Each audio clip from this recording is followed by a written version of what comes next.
Hello အားလုံးပဲမင်္ဂလာပါရှင်ဒီနေ့ကတော့ရှယ်ယာဒုတိယမြောက်နေ့ပညာသင်တန်းလေးကိုစပြီးတော့သင်ကြားပေးမှာဖြစ်ပါတယ်ဒါဆိုရင်တော့စလိုက်ရအောင်အဲ့တော့ဒုတိယမြောက်နေ့အနေနဲ့ဆိုရင်တော့စမတုံမဲ့စာအုပ်ထဲက3ရက်မြောက်နေ့နဲ့4ရက်မြောက်နေ့ကိုသင်ကြားပေးမှာဖြစ်ပါတယ်ဒါဆိုကြည့်ကြည့်မယ်ဒါတော့နံပါတ်1ကတော့ရှယ်လိုကမီတိုင်းဒါဆိုတဲ့ grammar ဖြစ်ပါတယ်မီတိုင်းဒါဒါတော့မီတိုင်းဒါကမြန်မာလိုဆိုရင်တော့ပုံပဲကိုလက်လူမျိုးလို့အဓိပ္ပာယ်ရတယ်ပုံပဲကိုလက်လူမျိုးပုံပဲနောက်ပြီးတော့ကိုလက်လူမျိုးလို့အဓိပ္ပာယ်ရတယ်โอเคသူကဘယ်လိုရှင်းနေမှာသုံးပါလဲဆိုတော့ရှယ်တို့က A က B နဲ့တူတယ်လို့ပြောချင်တဲ့အခါမှာသုံးပါမယ် A က B နဲ့တူတယ်လို့ပြောချင်တဲ့အခါမှာဆိုရင်မိတိုင်းကိုသုံးမှာဖြစ်ပါတယ်A က B နဲ့တူတယ်လို့ပြောချင်တဲ့အခါမှာဆိုရင်မိတိုင်းကိုသုံးမယ်ကြည့်မယ်ခါလည်းတော့ဟာနာရှိခတာဝအွန်လိုင်းမိတိုင်းတာသူရဲ့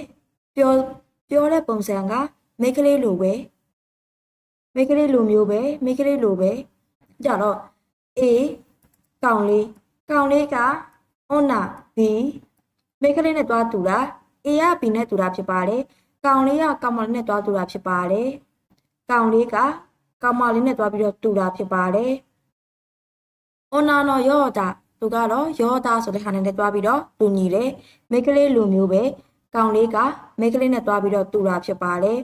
မိတ်ကလေးဖြစ်မလာဘူးเนาะကောင်လေးကမိတ်ကလေးနဲ့တွားပြီးတော့တူတာကိုကိုနော်ဆုနာဝဟိုရှိမီတိုင်နာခတာရှိယိုရှ်တေအီလူဒီမှာရှိတဲ့ဆုနာတဲတွေကကြတော့ကျဲလိုမျိုးပုံစံရှိနေပါတယ်တဲတွေကကျဲလိုမျိုးဖြစ်နေတာပါတဲတွေကကျဲလိုမျိုးဖြစ်နေတာတဲကကျဲလိုဖြစ်တာဖြစ်ပါတယ်တဲကကျဲနဲ့တူတာမဟုတ်ဘူးเนาะတဲကကျဲနဲ့တူတာပါတေက B နဲ့တူတာဖြစ်ပါတယ်ဟိုရှိနော်ရောနာကျဲလိုမျိုးこのアパートは誰も住んでいないみたいだဒီအပါမက်ကတော့ဘယ်သူမှမနေရသေးတဲ့ပုံပဲ明日は雨みたいねမနေ့ပြန်မိုးရမယ့်ပုံပဲနော်リーゼみたいに日本語がうまくなりたいリーゼလိုမျိုးဂျပန်စာကိုတော်ကျင်တယ်ဒါရှယ်တို့က A က B နဲ့တူတယ်လို့ပြောချင်တဲ့အခါမှာဆိုရင်မိတိုင်းကိုသုံးပါမယ် A က B နဲ့တူတယ်လို့ပြောချင်တဲ့အခါမှာဆိုရင်မိတိုင်းကိုသုံးမယ်ဒါကြောင့်nowဆိုရင်တော့တိုက်ရိုက်ပေါ့နော် now တိုက်ရိုက်ကတ်လို့ရတယ်မိတိုင်းဒါမိတိုင်းနီnowနှစ်ခုကြားမှာဆိုရင်တော့မိတိုင်းနာကိုသုံးတယ်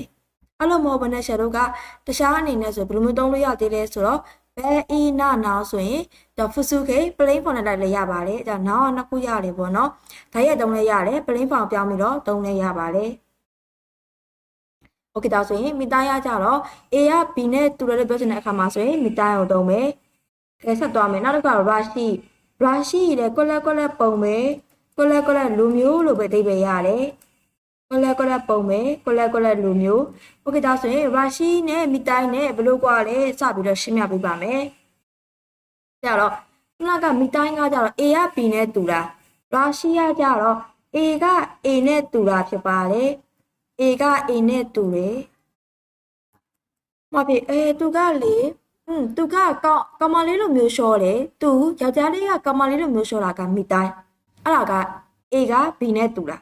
ဒါကကြတော့အဲ့ဒီကောင်မလေးကမိန်းကလေးလိုမျိုးဝတ်လာပြီပဲ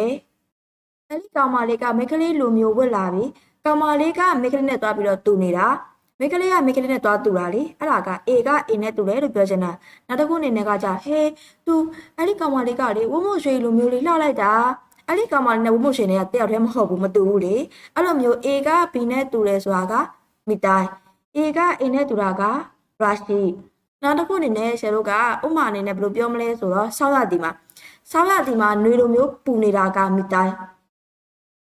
ဟုတ်ပြီနော်နှွေရသည်မှာနှွေလိုပူနေတာက rashi တကယ်ကိုပဲဟွန်တိုနီနော်ဟွန်တိုနီဟာလို့ဒါတော့နှွေရသည်မှာတကယ်ကိုနှွေရသည်မှာနှွေလိုပူနေတာမျိုး A က A နဲ့တူတာဆောင်းရသည်မှာနှွေလိုပူလဲဆိုတာက A က B နဲ့တွားပြီးတော့တူတာဟုတ်ပြီနော်အဲ့ဒါဆိုရင်တော့မိတိုင်း A က B နဲ့တူတယ်ဆိုရင်တော့မိတိုင်း A က A နဲ့တူတယ်ဆိုရင်တော့ rashi ဖြစ်ပါတယ်နားလည်မလို့ထင်ပါတယ်နော်ဆောင်းရသည်မှာနှွေလိုမျိုးပူလာကမိတိုင်းနှွေရသည်မှာနှွေလိုမျိုးပူလာကကြတော့ rashi ပါကြည့်မယ် Kyawa Halu Rashi Ataka Hitesta, the Negaro, Nuelo Mio, Punira Nitanipicabale, Rashi don't hide the Gago Nuyadima, Nuelu Punirapsapale, Montoni Harito, Kenjiru. Watashi wa Josi Rashi, Yofukuwa Amarikinai, Tamagabono, Mikali Lumio, Yofukuwa. အဝတ်စားတွေကိုတိတ်ပြီးတော့မဝတ်ဘူးမိကလေးကမိကလေးလိုမျိုးမိုးတဲ့ပုံစံမျိုးမှာတွားပြီးတော့သုံးပါတယ်အဲ့ဒါဆိုရင်တော့ rashi ဖြစ်ပါတယ်သူကနောင်မေးလိုက်မယ် now rashi နားလည်းမလို့ဖြစ်ပါတယ်ဆက်သွားမယ်နောက်တစ်ခါ poi poi ကလည်းပဲသူရဲ့ပဲ poi ကလည်းပဲကိုလည်းလူမျိုးကိုလည်းပုံပဲလို့ပဲဘာသာပြန်နေဒါဆိုဘယ်လိုချင်းနေမှာသုံးတာလဲသူကကြတော့အဲ့ဒီ poi ကကြနည်းနည်းလေးမကောင်းတဲ့အရှင်တွေမှာသုံးတယ် minus ပေါ့နော်ဒီမှာ minus ရှင်တွေမှာသုံးပါတယ်မကောင်းတဲ့အရှင်တွေ minus ဆိုသိပေးရတယ်မကောင်းတဲ့ရှင်တွေမှာပိုးရီကိုသုံးမှာဖြစ်ပါတယ်မကောင်းတဲ့ရှင်တွေမှာပိုးရီကိုသုံးမယ်သူကစကားပြောတဲ့အခါမှာသုံးတာများတယ်ပေါ့နော်အကြတော့မကောင်းတဲ့ရှင်တွေမှာဆိုရင်ပိုးရီကိုသုံးတယ်ကြည့်အောင်အာနောရှောကစေဝโอโตนาပိုးရီအဲ့ဒီအလေတန်းပေါ့နော်ဒီမူလာနန်းပေါ့အဲ့ဒီကလေးလိုပဲပြောလိုက်မယ်ပေါ့နော်ထားပါအဲ့ဒီကလေးကလေဟိုတိုနာပို့လူကြီးလူမျိုးလေးပဲမကောင်းတဲ့ရှင်တွေပေါ့နော်တခါကျကလေးကကလေးလိုမနေပဲနဲ့လူကြီးလူမျိုးပြောနေတာမျိုးလူကြီးဆန်နေတဲ့ပုံစံမျိုးပေါ့နော်မကောင်းတဲ့အရှင်တွေမျိုးဆိုရင်ပို့ရီကိုတုံးတယ်အဲ့ဒီကလေးကလူကြီးလိုမျိုးကြီးပဲအဲ့ဒါဆိုရင်ဟိုတိုနာမီတိုင်တာဆိုပုံစံသွားပြီးတော့တူတယ်ဒါပေမဲ့တွားကြတော့ဘာကွာဝါလဲဆိုတော့ပို့ရတဲ့နည်းနည်းမကောင်းတဲ့အရှင်တွေကိုပြောပါလေပေါ့နော်このレオニは油っぽくて嫌だ。ありへねやかり。စီရီများလုံးပြပေါ့နော်စီရီများတဲ့ပုံပဲအရတာမကြိုက်ဘူးကြတော့မိုင်းနဲ့အရှင်နေဘူးပေါ့နော်မိုင်းနဲ့အရှင်နေမျိုးဆိုတို့ကပိုးရီကိုသုံးမှာဖြစ်ပါတယ်မိုင်းနဲ့မကောင်းတဲ့ရှင်နေဆိုရင်တော့ပိုးရီကိုသုံးမယ်ကြာခုနကမီတိုင်းရကြတော့ရှယ်တို့က A က B နဲ့တူတယ်ဆိုရင်တော့မီတိုင်း A က A နဲ့တူတယ်ဆိုရင်တော့ rashi မကောင်းတဲ့ရှင်နေဆိုရင်တော့ပိုးရီကိုသုံးမယ်Okay ပိုးရကြတော့ရှယ်တို့ကနောင်မဲလိုက်မယ်နော်ဒါပေမဲ့သူကဒီမှာဆိုရင်မူရီပိုးရီတို့အေးပိုးရီတို့ဆိုရင်တော့မရှိဘူးနော်ဒါဆိုရင်ဒါကတော့ day 3လေးဖြစ်ပါတယ်။ဒါတော့ပထမပတ်ရဲ့၄ရက်မြောက်နေ့ကိုတွားကြရအောင်။ဒါတော့ဒီမှာဆိုရင်တော့ယောနီရှိမရှောရှယ်တို့ကအလေးအကျင့်ရှုခံလို့ခေါ်တဲ့အလေးအကျင့်တွေရဖို့အတွက်စူးစမ်းမယ်နှလုံးသားလေးကနေကိုစူးစမ်းမယ်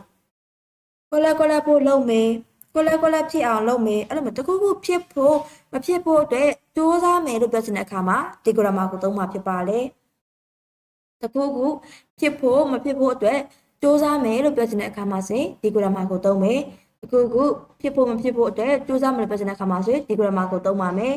ရှုခံကိုကိုလိုကကဲဒိုရီယကိုအာလာဝစုအလေးအကျင့်နေဟုတ်နော်နှလုံးသားလေးကနေကိုဒိုရီယကိုစူးစမ်းတယ်ဆိုတဲ့ဟာကိုအာလာဝစုပေါ်ပြတဲ့အခါမှာသုံးမှာဖြစ်ပါတယ်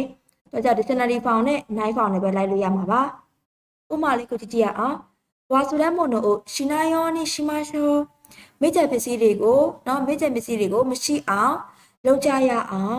မိကျပစ္စည်းတွေကိုမရှိအောင်လုပ်ကြရအောင်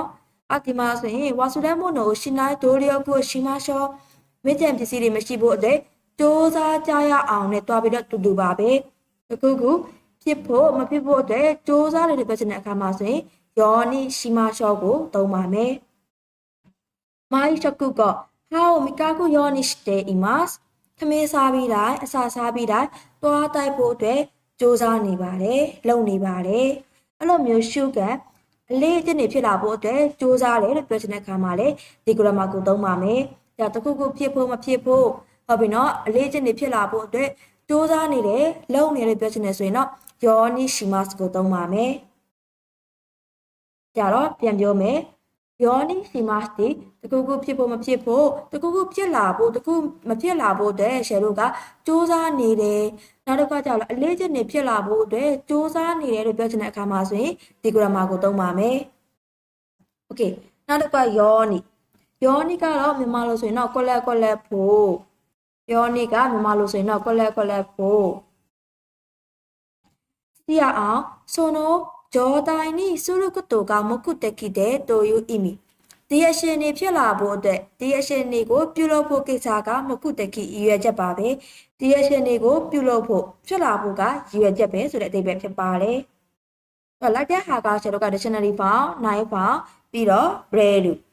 ခါနိုခေလိုက်တယ်ပေါ့နော်ဒါတော့ bus ဆိုရင်တော့ rare လို့တမဟုတ် rare လို့ဒါတော့ခါနိုခေလိုက်တဲ့ပုံစံဖြစ်ပါလေအဲ့ဒါဆိုတော့ယောနိみんなに聞こえるようにもっと大きな声で話してください。အားလုံးကြားနိုင်ဖို့ဒါဒီအရှင်နေဖြစ်လာဖို့ကတော့မကုတခိဒီမှာဆိုလည်းအဲ့လိုပဲရှင်တို့ကကြားရဖို့ကမကုတခိပဲရည်ရွယ်ချက်ပဲဒီအရှင်နေကိုဖြစ်လာဖို့ကရည်ရွယ်ချက်ဆိုတဲ့အတိုင်းပဲဒီမှာဆိုရင်လေအားလုံးကြားရဖို့ဆိုတဲ့ကြားရဖို့ဆိုတဲ့ဟာကမကုတခိပဲဖြစ်ပါတယ်မတ်တိုအိုကီနာကိုတဲ့話してくださいအတန်ကျဲကြီးနဲ့ပြောပေးပါဟိုနာကြီးကကြဒီမှာကြည့်ကြည့်မယ်အကိကိုရနိုင်တော့ခရာဒုခါလာနော်မကြားရဘူးဆိုရင်တော့ဒုက္ခရောက်နေတာမို့လို့ပါဝါစုရနာယောနိတေရှောနိခိုက်တဲ့အခုမမေဖို့မဆုစာအုပ်မှာရေးထားကြရအောင်ဒါခုနကခုမလို့เนาะဒီမှာဘာဖြစ်လို့ပါဖြစ်နေလဲခုမလို့ဖြစ်ရမှာเนาะဒီမှာရေးထားတာမှားနေကြတော့ဝါစုရတော့ခုမလို့ခါလာမေတ္တာပိဆိုရင်ဒုက္ခရောက်နေတာမို့လို့ပါโอเคအကြတော့ယောနိနဲ့ရှေတို့ကတမယ်နိလေးကိုဆက်လက်ကြည့်ကြရအောင်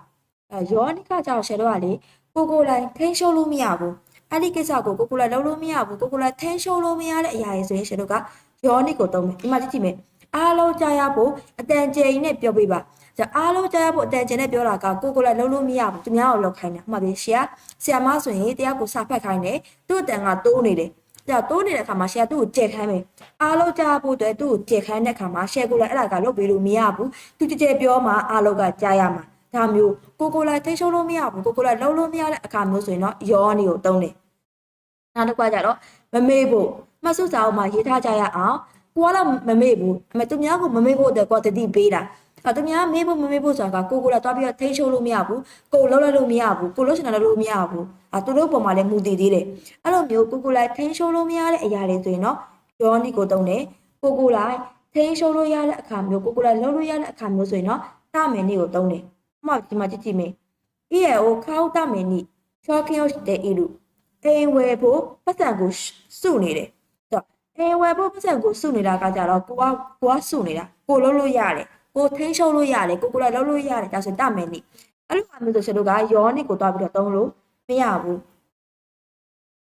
တရာကုတမယ်နိကကိုရမေတ္တအလုံးလုံးဖို့ကြောင်းကနေထွက်လိုက်တယ်အလုံးလုံးဖို့ကြောင်းကနေထွက်လိုက်တယ်ဆိုတဲ့အခါမျိုးလေကိုလိုက်လုံးလက်တာဖြစ်ပါလေကိုလိုက်လုံးလက်တာမျိုးကိုလိုက်ထိန်းချုပ်လို့ရတဲ့အရာမျိုးမို့လို့တမယ်နိကိုသုံးထားတာဒီမှာဆိုရင်တော့ယောနိကိုသုံးလို့မရဘူးဆိုပြန်ပြောမယ်ရှင်တို့က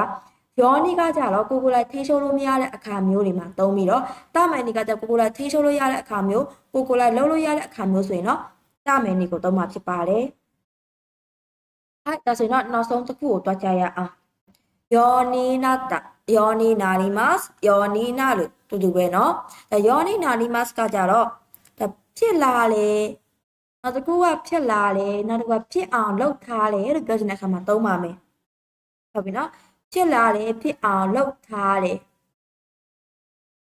ဖြစ်လာတယ်ဖြစ်အောင်လုပ်ထားတယ်တော့ dictionary ဖောင်ပဲလိုက်မယ်เนาะこの DVD プレイヤー壊れているんだよねပြက်နေတဲ့ပုံပဲเนาะいや楽してもらったら使えるようになったよもらったからပေါ့เนาะဒါတော့ပြန်ထားပြီးဖြစ်တဲ့ကြောင့်အသုံးပြုလို့ရနေပါပြီအသုံးပြုလို့ရလာပါပြီတော့ကြတော့ဖြစ်လာပြီးသားပြီပေါ့နော်ဖြစ်လာတယ်ဖြစ်အောင်လှုပ်ထားပြီးသားပြီလှုပ်ထားပြီးသားတဲ့အရှင်တွေကိုပြောချင်တာခုနကယောနိရှိမှကစတိုးစားမဲ့အရှင်တွေဒါကြတော့ဖြစ်လာတဲ့အရှင်တွေကိုသုံးတယ်